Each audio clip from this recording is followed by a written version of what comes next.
Indigenous women drawn from arid and semi-arid areas are seeking inclusion on land and leadership matters, calling for implementation of policies that favor both genders.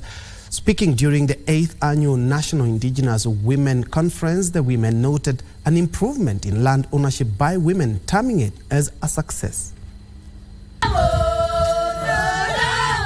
Calls to accord women more space on matters leadership and land ownership took center stage at the 8th Annual National Indigenous Women Conference that kicked off in Isiolo County. Our interest to see beyond titling in terms of community land registration, is that registration friendly to women living with a disability, single mothers, widows? Are they there, or just the status quo?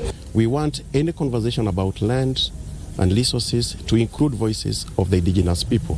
Jane Meriwas, Director Samburu Women Trust and also the convener of the Indigenous Women Council, noted that as much as there have been several strides made for the inclusion of women in key decision-making processes and ownership of land, women are still fighting for their space. The CLA stipulated very well around issues on women inclusion. So our interest is not just to be included, but effectively participate and put our issues clearly on issues on management.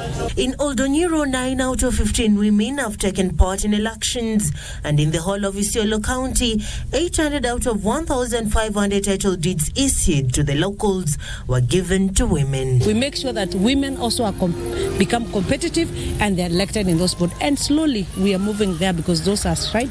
And we hope the conversation is going to be live. So in terms of inclusion, in terms of participation, also women take lead in those participation, not to sit back. The women landowners say they're looking forward to knowing how to use the title deeds to access credit facilities.